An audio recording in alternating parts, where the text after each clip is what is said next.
تو عبداللہ بن مبارک فرماتے ہیں فرض حج کر لیا، نفل کرنے جا رہا تھا، 300 دینار پاس تھے، میں پہنچ گیا کوفے تک، وہاں سے جا کر کے کچھ سامان خریدنا تھا، احرام خریدنا تھا، ضرورت کی چیزیں، دوست بھی ساتھ تھے، کہتے ہیں یار میرے جلدی تھک گئے، خریداری کر کے وہ چلے گئے، میں شام تک رکا، بڑا تھک گیا تو سوچا اتنی لمبی چوڑی خریداری کی ہے تو جھیل تھی پاس، میں نے کہا وہاں جا کے ذرا ٹھنڈی ہوا لیتا ہوں، کہتے ہیں میں اس طرف گیا، رات کا اندھیرا تھا، مری ہوئی بھینس پڑی تھی، یہ کچھ 700-800 سال پہلے کی بات عرض کر رہا ہوں، کہتے ہیں مری ہوئی بھینس پڑی تھی، ایک عورت کالے برقعے میں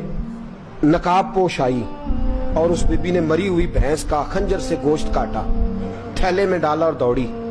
کہتے ہیں میرے ذہن کے اندر خیال آیا کہ بی بی کوئی ہوٹل چلاتی ہے اور مردہ جانور کا گوشت لوگوں کو کھلاتی ہے، ویسے تو جاسوسی منع ہے، اس نیت سے کہ مسلمانوں کو بچاؤں اس کے پیچھے ہو لیا،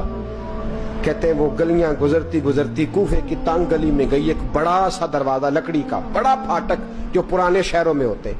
کہتے ہیں اس بڑے پھاٹک پر اس نے زور زور سے دستک دی، دونوں ہاتھوں سے دروازہ کھلا، وہ عورت اندر داخل ہوئی تو 3-4 بچیاں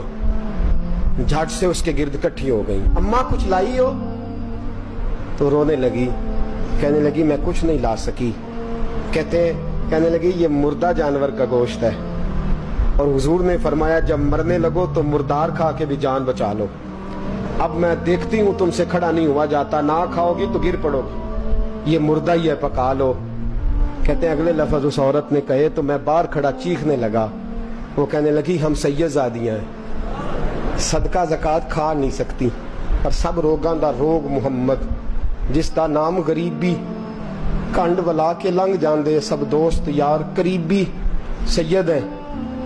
صدقہ زکات یہ مردار کھا کے گزارا کرو، کہتے ہیں پھر اس عورت نے 4 بیٹیوں کو سینے سے لگایا، کہنے لگی تمہارا باپ زندہ ہوتا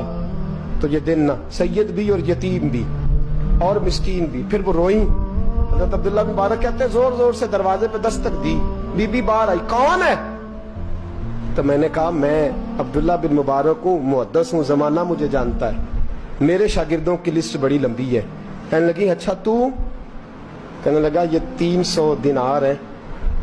تو مہربانی کرے تو رکھ لے، چلے اپنا کام کریں ہم جانے ہمارا، کہتے میں نے زمین پہ گھٹنے ٹیک کے نا تو سیدزادی کے آگے ہاتھ باندھ دیے، میں نے کہا میں نوکر ہوں، تم اولاد ہو، میں خادم ہوں، تم نسل ہو، مہربانی کرو، مہربانی میرے اوپر مہربانی، پیسے رکھ لو، کہتے ہیں میں نے وہ پیسے دیے، میں واپس لوٹا، یار کہنے لگے چل، میں نے کہا نہیں میں نے نہیں حج کرنا، کہنے لگے کوئی نیا پلاٹ لینے کا پروگرام بن گیا، کوئی نئی انویسٹمنٹ، لوگ تانے دیتے ہیں نا، پر جے کر یار دے نام دا ملے میڑا، ان چولی پا لئیے پنجے سٹیے نا، جے کر یار دے نام دی ملے سولی،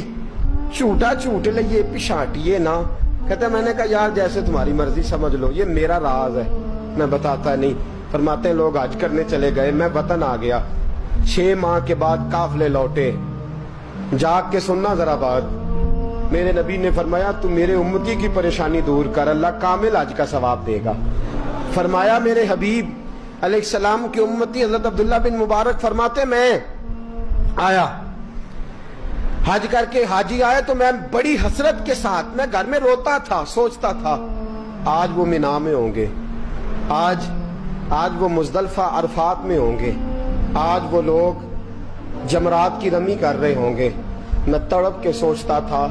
آج در رسول کی حاضری دے رہے ہوں گے، کہتے میں روتا تھا، جب حاجی لوٹے 6 ماہ کے بعد تو حاضری دینے گیا، ملنے گیا، پہلا دروازہ کھولا حاجی صاحب نے، میں نے کہا مبارک ہو، کہتے ہیں میں نے مبارک دی ذرا سنیے گا، کہتے ہیں وہ حاجی مجھے ڈانٹنے لگے، کہنے لگے چھوڑ یار اتنا بڑا آدمی ہو کے تو غلط بات کرتا ہے، میں نے کہا کیا ہوا؟ کہنے لگے تو نے ہمیں کہا کہ جانا نہیں، اور پھر ہم مینا میں آوازیں دیتے رہے تو بات ہی نہیں سنتا تھا، ہم آوازیں دیتے رہے ان اللہ علی کل شیء قدیر، آوازیں دیتے تھے، سنتا نہیں تھا،